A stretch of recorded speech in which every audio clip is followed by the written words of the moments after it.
আসসালামু আলাইকুম। আমাদের সাথে সেই সম্মানিত রোগী আছেন। আঙ্কেল, আপনি কি বলবেন আপনি কোন পর্যায়ে এই সমস্যাটি হয়েছিল, কি হয়েছিল আপনার? আমার প্রথম হয়েছিল বমি হয়েছিল। বমি হয়েছিল? বমি। এমনিতেই বমি হলো? না, ওই বেনাবলে একটা ওষুধ খেয়েছিলাম, বুঝলে? হ্যাঁ। ওষুধ খাওয়ার পরে বমি হয়েছিল। কি ওষুধ খেয়েছিলেন, কেন খেয়েছিলেন ওষুধ? ওই অনেকগুলো গ্যাস হয়েছে, গ্যাসের থেকে গ্যাসের ওষুধ দিয়েছে। দোয়া খাওয়ার পরে তখন গার ভিতরে ঝিনঝিন করে আমার বমি উঠলো। বমি হওয়ার পর রক্ত বমি উঠলো। আপনি কি খুব জোরে বমি না, করছিলেন? জোরে, খুব জোরে একটা বমি, জোর যেরকম হয় ওরকম জোরে বমি হচ্ছিল, বলে রক্ত বেরোলো। রক্ত দেওয়ার পরে তখন আমি মাথায় পানি টাইম দিয়ে আবার চেম্বারে যে বসলাম। বসার পর ওষুধ তো শেষ হয়ে গেছে, তা সব তো বেরিয়ে গেল, তা আবার ওটা ওষুধ খাও। আবার ওষুধ খাওয়াই দেওয়ার পরে আমার গার্মেন্ট কেমন ঝিমঝিম ঝিমঝিম করছে, কারণ বাসায় চলে গেলাম। বাসা অল্পটা দূর, বাসায় চলে গেলাম। গেলে বাসা উঠে যখন আমি একটু উঠে বেড়াচ্ছি, তখন আমার বমি এসছে। আমি ব্যাসিংয়ে যে হাত জোরে চাপ দিয়ে আমি ব্যাসিংতে বমি সরিয়ে গেছে। তখনও রক্ত বমি হলো? 2-3 বার বমি দেবো, তখন রক্ত পড়লো আমার, বহুত রক্ত পড়েছে আমার বমির সাথে।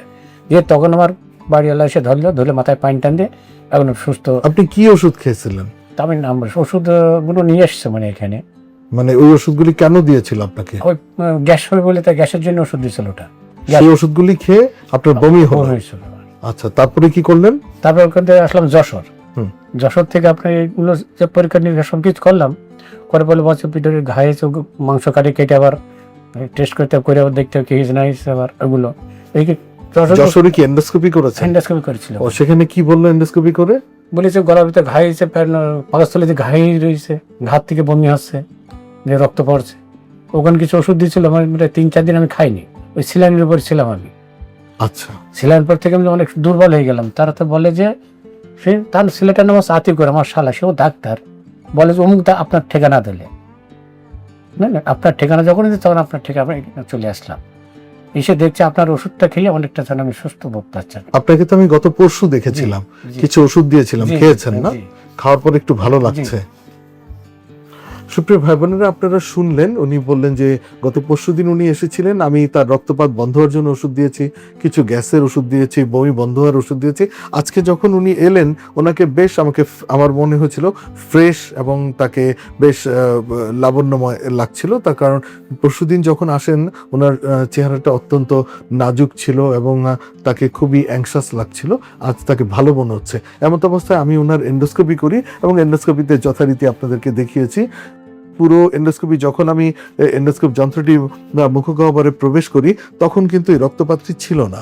তার গলা থেকে আমি দেখলাম ভালো ছিল, খাদ্যনালীর নিচের অংশে মোটামুটি ভালোই ছিল। হ্যাঁ, তারপর ফান্ডাসে গেলাম, নিচের অ্যান্ট্রামে একটি ছোট আলসার আছে আর ডিওডেনামে ইরোশন আছে। কিন্তু ফেরার পথে যখন রোগী ওয়াক করছিল, তখন দেখলাম যে সেখানে চিরে যেয়ে সেখান থেকে রক্তপাত হচ্ছে এবং সেই রক্তপাতটি খুব কম ছিল। তো এটি সাধারণত ম্যালোরি ওয়েজ টিয়ারের সাথে যায়।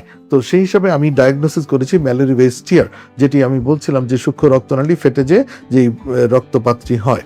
তো রোগীর ভাষ্য মতো তিনি যশোর থেকে এসেছেন, তিনি গত পরশুদিন এসেছেন, কিন্তু তার আগে তার কয়েকবার প্রচণ্ড বমি হয়েছিল এবং অনেক রক্ত বমি তার হয়েছিল তিনি বললেন।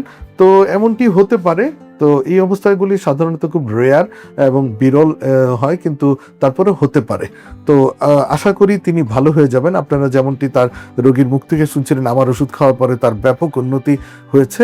তো আমি এমত অবস্থায় ওনার এন্ডোস্কোপি আজ করলাম। আমি তাকে আরও চিকিৎসা দিব, অন্তত 2 সপ্তাহ ওয়েট করে আমি পুনরায় আবার একটি এন্ডোস্কোপি করে দেখব তার ঘা শুকিয়ে গেল কিনা এবং ফার্দার সেখান থেকে রক্তপাত হয় কিনা। যদি হয় তাহলে আমি অবশ্যই সেখান থেকে একটু বায়োপসি করব, যেহেতু ওনার বয়সটি বেশি, 60 বছর। এই বয়সে কিছু খারাপ কিছু হওয়ার সম্ভাবনা বেশি থাকে।